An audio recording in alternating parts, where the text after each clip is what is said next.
Alright, hi guys, Mr. Dirt, broadcasting from 40 degrees south of the equator.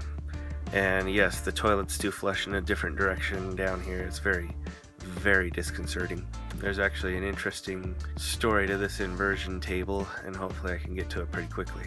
So before my head turns too purple, I've got to, again, say thank you to everybody and all your support. And what do you guys think? Trish is such a wealth of knowledge. I think I'm just going to change this. I don't know how to retitle it from Homeschool Dad because, well, that's me. But she's, obviously not a dad. But we're going to do this as a co-host thing. And so, of course, Trish, I haven't talked to you about it yet. So, surprise. Anyway, okay, on with the show. So we're doing a very difficult math problem right now. Paige is doing really good, but we're trying to figure out how to interchange a group of 10 with 10 individual ones. So that, in this case, 42 bananas in either side, but one of the 10 bundles exploded, so now you have 30 and 12. Okay? Then if you put the 10 back together, you'll have 40, you'll have 40 and 2. So, you have 2 10s and 3 1s. Okay, now equals 110. And how many ones?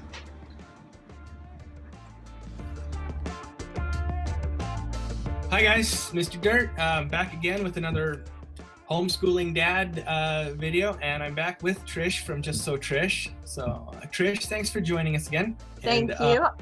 Let's see, where did we leave off? We had stay out of jail, don't get in trouble with your state, and step 2 was a new one, I guess, figure out where your kid actually stands. So after that, what's a good place to start going? I guess we have now discovered that our 5th grader is now in 9th grade with math, but only in 4th grade with reading. The big part is figuring out where your kid places. The nice part about homeschooling is it's an individualized education. It's very personalized to them. So it's going to hit their strengths. It's going to build their weaknesses. It's going to be encouragement, hopefully. And a lot of times we run into, if we have only experience of a public school system, is you're in 2nd grade, you do 2nd grade work, you're in 3rd grade, you do 3rd grade work, we just buy the 3rd grade package and this is what we do. And many times we're doing a disservice by kind of presenting the way a public school would when we have the opportunities at home not to do that. So I think it's very important to make sure you know where your child ranks, what their weaknesses, what their strengths are. You're going to get a box curriculum, or you found a curriculum company you like, that you're just like, we're going to go with this curriculum. And just so you know, there are so many curriculum paths you can take. There's so many options. Most every one of them has placement tests. And it's very important. Those companies want to sell you something. So call them up. They're going to be over accommodating. They have resources beyond your belief. And you say, I need a placement test to know where my child ranks. And it might be a $15, $20 charge. A lot of them are free to do a placement test. And the other part too is each curriculum is different and it's done in a different way. Just because you're 3rd grade here in curriculum A does not mean that you can transfer when you're done with 3rd grade into the 4th level curriculum, because they're taught at different speeds. Don't be surprised if your child actually comes in lower than their grade level. It could mean they have holes and they need to go back and learn it correctly, or it could mean that the curriculum moves at a faster rate than what they've been taught in the past. So it doesn't really mean anything about your kid when they rank lower than their grade level. And the same thing goes for if they rank higher. They could have just had a curriculum that moved in a different pace last year, and now, they're above it in a different curriculum. It says a little bit, it's one of those equal amounts, because sometimes as parents we're like, oh, my child doesn't even work at the grade level. This is horrible. Why didn't, and it doesn't always mean that. It's just how the curriculum is laid out.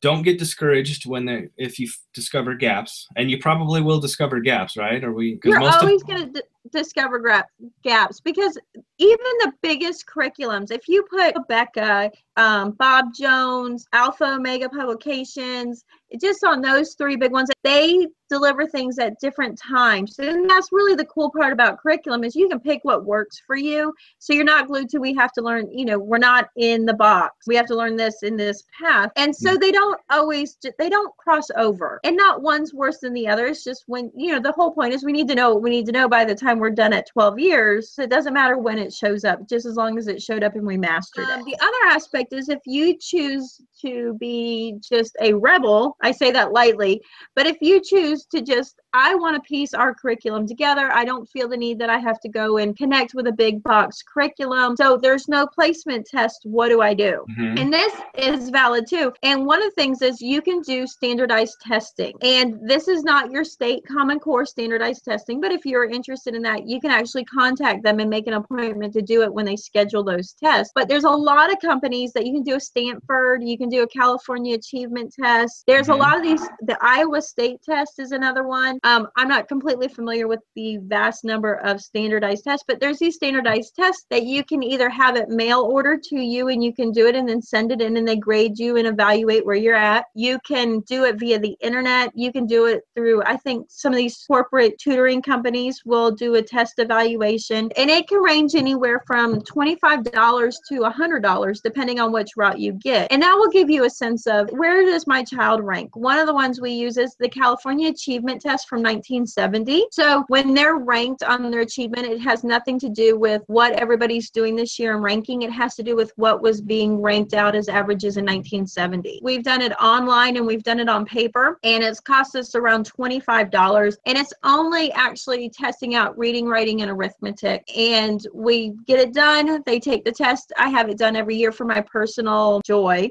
You know, just so I know that I tell my children all the time when it comes to the test, this is the evaluation that did I do my job well and give you what you needed to know. Okay. One of the ones you mentioned was the Iowa Standards Test. Is that rings a bell? As I think I did that a couple times growing up. So that it sounds like that's actually the same standardized testing that they use in the public school system. Is that correct? What they used to use in the public school system.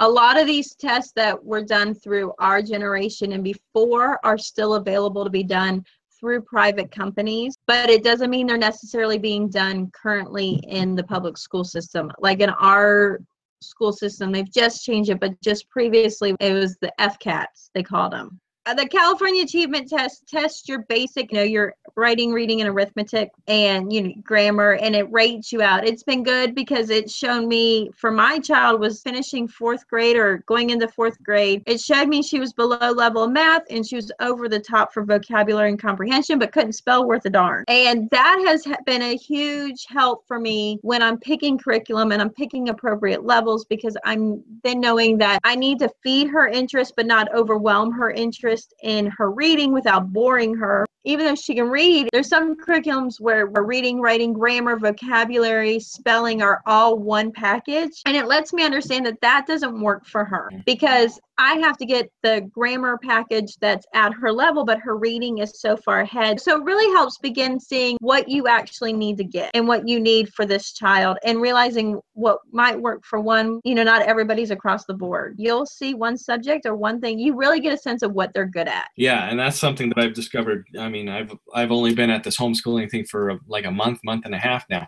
Paige excels at math as long as she's interested in it, and Kaya excels at reading. And so it has been just discovering my children and then customizing and tailoring that has made them just, it's amazing how fast they move along when it's actually towards them, customized towards them.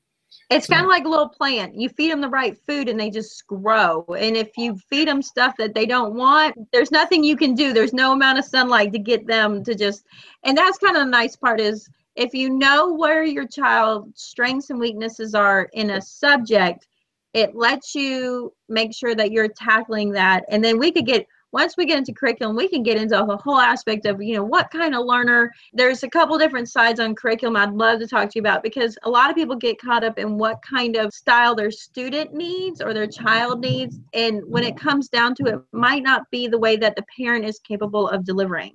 Because if you get into something that your child might excel in, but you have no ability to keep up with, guess what's going to happen? It's not. What it came down to was I couldn't teach my child to read until I found a curriculum that made sense to me. Now, before starting to teach my children phonetics, I had no idea. And the kind of cool part is we don't need to have degrees. We don't need to have all this stuff. What we need to do is have the capacity to learn, have the capacity to read, and have the capacity to stay 2 steps ahead of our children. And in many cases, there are adults that are learning with their children the holes they never got in public school. Once you've figured out where your child ranks, you can begin looking at curriculum, or even not just curriculum, but what kind of school, how do you want to set up your kid's educational path? Okay. And that's where you really start talking what style of curriculum you want to get. So I think we will jump into that next time. Okay, Trish, thank you. It has really been a pleasure. And guys, thank you. Don't forget to go over to her channel. It's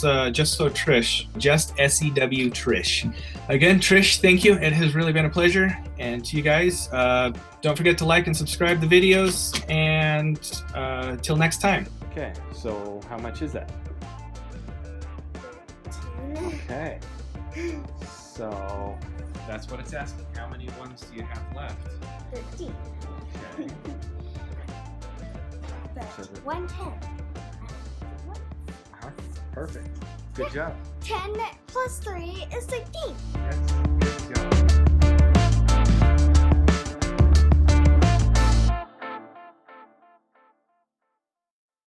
So today our frugal meal is by Amanda over at Freedom Makers, and I will have the link to her meal preparation in the description below and also in the card above. And I really hope you're enjoying the series, and make sure to go check her out. She's a really neat gal, so we'll talk to you later.